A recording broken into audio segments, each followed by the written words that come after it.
Voilà, retour sur le plateau à l'instant 7h30, c'est l'heure consacrée à la revue de presse sur Good Morning Cameroun.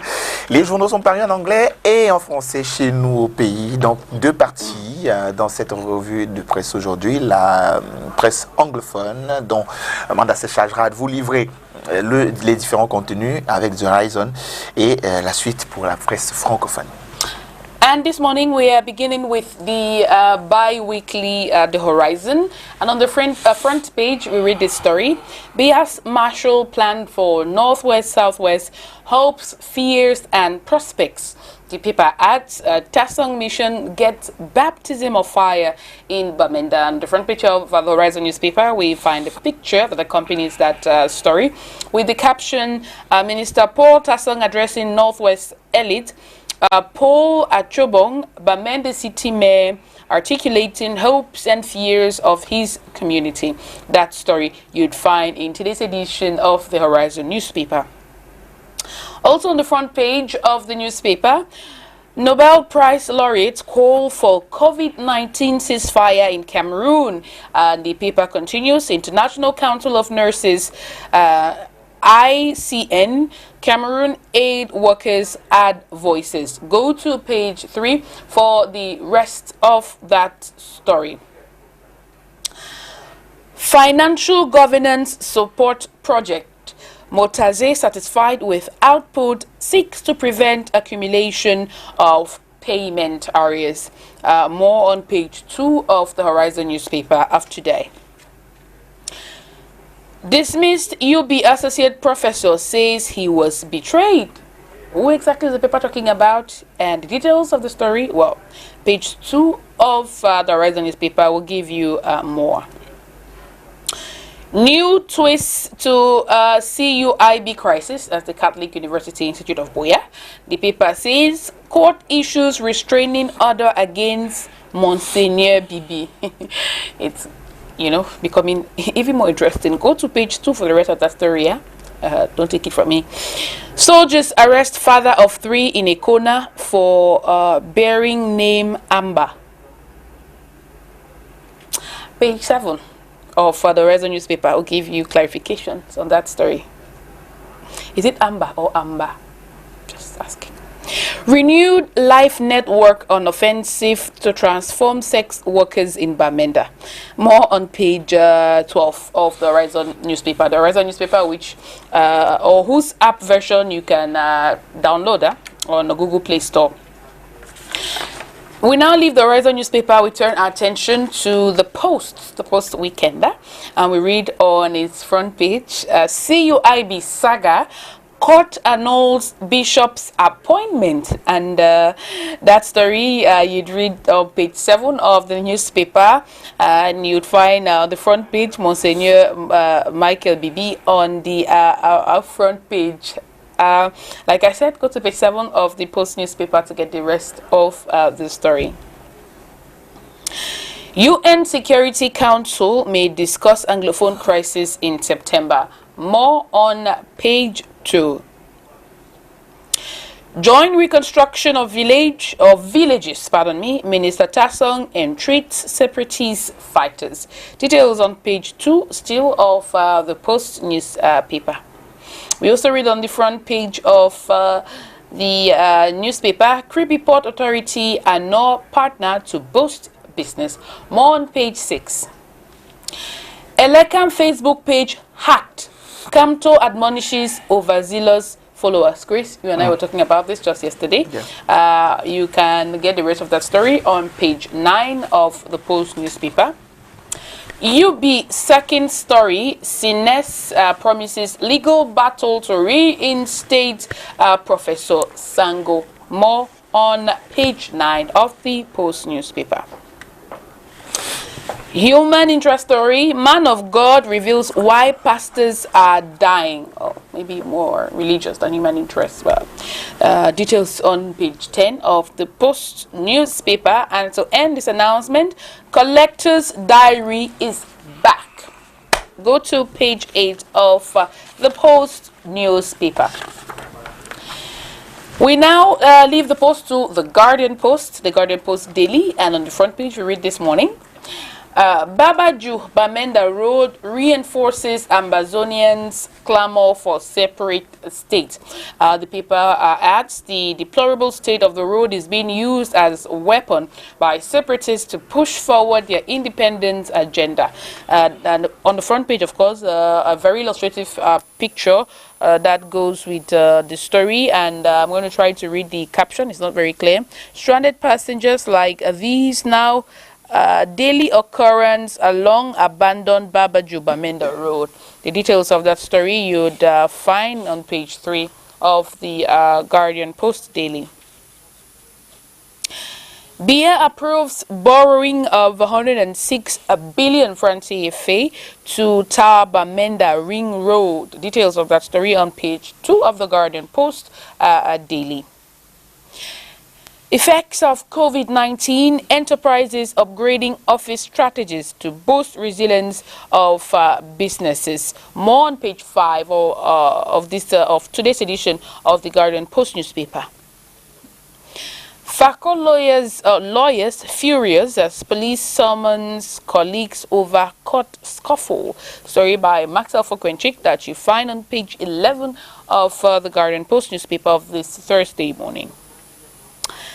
Cameroonian-born Dr. Zaki Puga among America's top 40 young lawyers.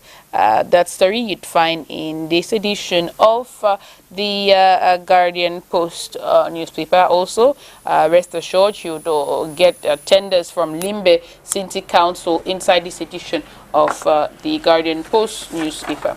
Now let's end with Cameroon Tribune, the national bilingual daily, and we begin with this one: World Peace.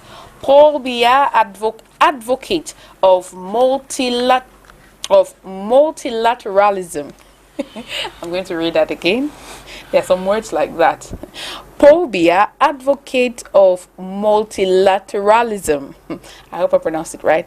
For the head of state, the option stands a better chance of resolving diverse conflicts threatening peace and stability among countries of the world. Page 7 down to page 9 of Cameroon Tribune of this morning. And we read CHRACERH. 3 new deliveries registered. Now, the devastating effects of COVID-19, notwithstanding, the institution specialized in human production and the fight against infertility maintains its outstanding performance. Talking about the Chantal Biya Center, of course, in Cameroon's political capital, Yaoundé.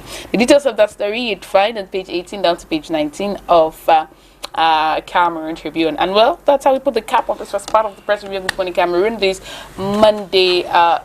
this Thursday morning. You know what to do to get the rest of these stories. Go to a newspaper stand and get yourself a copy or copies of the newspapers. Also, you can go to the different websites of the newspapers or the apps and equally subscribe to read. Chris, it's not time for us to look at what the papers are saying in the French language. It's going to be all you. Et ce sera avec Cameroun Tribune que nous allons démarrer cette partie consacrée à la presse francophone. Le journal de Marie-Claire Nana consacre sa une ce matin à la réinsertion des ex-combattants. Et le journal nous dit que ça marche. 18 mois après leur mise sur pied par le président de la République, près d'un demi-millier de jeunes ont déjà bénéficié jusqu'ici des opportunités offertes par les 3 centres ouverts dans le nord-ouest, le sud-ouest et même dans l'extrême nord. Plus de détails à la page 3 du journal qui est en kiosque qu'aujourd'hui. La gouvernance financière intéresse également le Cameroun Tribune et le journal nous dit que le Cameroun poursuit ses efforts. Contrôle interne compatible, donc adoption d'une architecture informatique d'accompagnement des réformes et même définition de l'ossature d'un compte unique du Trésor entre autres. Voilà ici les premiers résultats obtenus 8 mois après le démarrage de la phase 2 du projet d'appui à la gouvernance financière. Le point a été donné à Yaoundé. C'était donc hier au cours d'une session du comité de pilotage présidé par le ministre des Finances. Plus de détails à la page 11. Puis du côté de Yagua, le Lamido tire sa révérence. Sa Majesté Litassou Makini Makadala s'est éteint. C'était le 23 juin dernier à Yaoundé des suites de maladie. Le quotidien Le Jour est en kiosque également aujourd'hui. Ça est consacré à l'alerte, à une alerte sécuritaire du côté de Yaoundé. Une vaste opération de rafle vient d'être lancée dans la capitale politique après l'explosion de 2 engins dans la ville. Et puis titre foncier, controverse autour d'un arrêté de Yébé à ici et la reconstruction du Nord-Ouest intéresse le journal également à sa page 5. Mission difficile pour Paul Tasson. La lettre ouverte de Manaouda Malachi est à retrouver également à la page 4 du quotidien Le Jour. C'est le ministre de la Santé publique. Le Messager ce matin s'intéresse à une crise, celle de l'UKO, qui sera au bord de l'implosion. Le directeur général et certains administrateurs de l'Union centrale des sociétés agricoles de l'Ouest s'opposent à un audit prescrit par le conseil d'administration que vient d'interdire le Minader. La lutte contre la Covid-19 intéresse au journal à la page 11. La lettre du ministère également est à retrouver au personnel soignant, très important. Il faut donc aller la lire. Et puis le journal revient également sur le patrimoine financier et sur cette affaire de controverse autour d'un arrêté de Henri Yébé à ici, évoqué donc par le journal Le Jour. Le Messager lui pense plutôt que le ministre veut assainir. Et puis le journal revient également sur ces 2 engins explosifs du côté de Yaoundé et le journal pense que Yaoundé serait sous la menace terroriste. Le délégué régional intérimaire à la sûreté nationale pour le centre recommande à ces éléments de lever le niveau sécuritaire. Mutation est en kiosque aujourd'hui. Ça une s'intéresse à Camerco, bien sûr. Air faillite, comme a choisi de l'appeler ici, mutation, qui nous dit que la compagnie est lourdement endettée et ne dispose d'aucun avion en capacité de voler. Et bien sûr, cette compagnie aérienne nationale est en état de mort clinique. La sonnette d'alarme du commissaire au compte de l'entreprise est à retrouver à la page 9 de mutation en kiosque aujourd'hui. Et la guerre contre la Covid-19, Manaouda remobilise ses troupes. Certainement sur cette lettre qui est donc rendue publique. Le journal revient également sur cette insécurité du côté de Yaoundé. La police sonne l'alerte. Une actualité qui nous amène à nous intéresser au quotidien émergence qui consacre donc sa une à cette insécurité du côté de Yaoundé. Et le journal, lui, pense que Yaoundé est sous la menace d'une attaque terroriste et nous rappelle que le délégué général à la sûreté nationale prescrit des mesures drastiques après l'explosion de 2 engins explosifs improvisés. À la page 5, plus de détails. Énergie électrique, y a-t-il un problème de surfacturation? Une interrogation dont vous trouverez peut-être des éléments de réponse à la page 3 de l'émergence en kiosque ce matin. Et puis coopération, le Cameroun négocie un appui budgétaire auprès de la Banque mondiale. Pourquoi et le montant à retrouver à la page 6 du journal. Une actualité qui nous mène à la nouvelle expression ce matin qui revient également sur cette alerte spéciale du côté de Yaoundé qui est sous haute surveillance. C'est donc, vous le savez déjà, à la suite de ces 2 engins explosifs dans la cité capitale politique Yaoundé. La délégation régionale de la Sûreté nationale a prestement ordonné des mesures spéciales pour parer à toute éventualité. En petite fenêtre du journal, traitement du Covid-19, l'Afrique a peur de se lever. Avec un enthousiasme pourtant particulier et une vitalité chez des praticiens africains ont réussi à proposer en un temps record des solutions pour combattre le virus. Et puis Hitler, révélation sur ces femmes et même les tueurs dans l'histoire du crime. On retrouve chez les femmes une fascination pour les criminels. Plusieurs femmes ont plaqué enfants, mari, carrière par amour pour un criminel, entre autres. Page 4, c'est assez intéressant quand même. Et puis crise sociopolitique, Moïse Kamto en vedette. Des hackers ont pris possession du compte d'Elections Cameroun, compte Facebook bien sûr, ce mardi, mettant en grandeur nature la photo du président du MRC sur sa page. Et puis Mayo Bagno, les paysans bientôt à l'école, les populations du Bagno Mayo Darlé, autant pour moi, j'y arrive, et Bankim pourront se faire former aux techniques de production, transformation et même conservation et stockage de certains produits agricoles.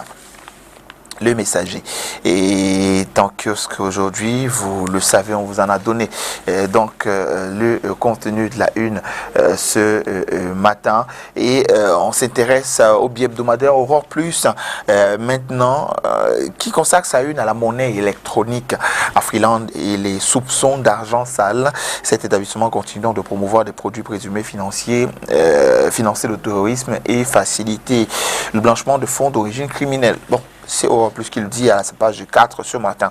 Et le journal s'intéresse aussi à la crise anglophone à la page 3. La pression qui vient de la communauté internationale est à retrouver dans ces colonnes. Et comme d'habitude, lire la chronique de Michel Michaud Moussala, directeur de publication.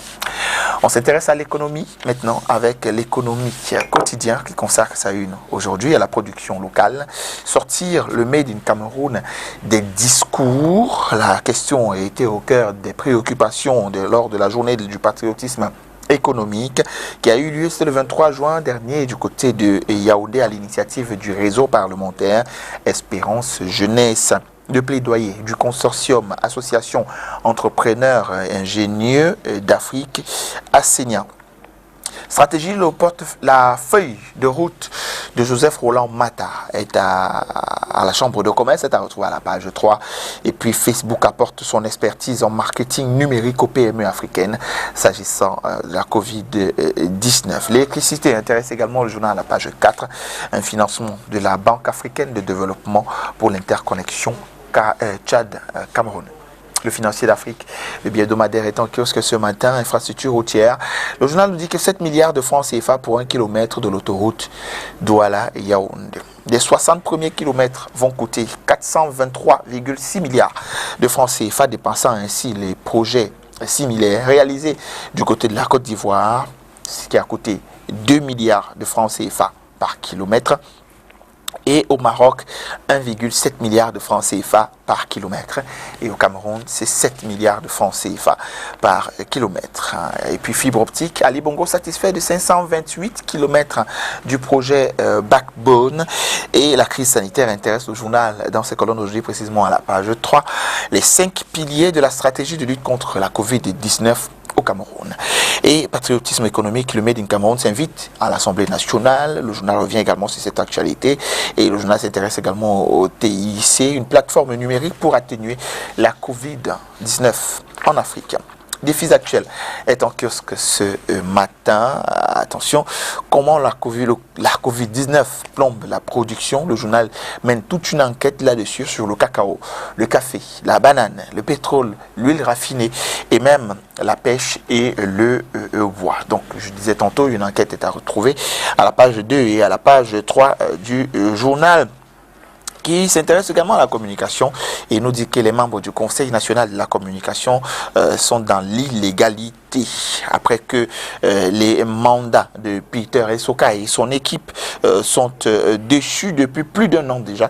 L'organe régulateur des médias peine à tenir son conseil, signe de la gêne qui se vit en ce moment au sein de cette institution. Lire également l'interview de Janta Habitant, donc qui nous dit que le CNC ne nomme pas ses membres. Et puis labellisation, les premières retombées du Made in Cameroun.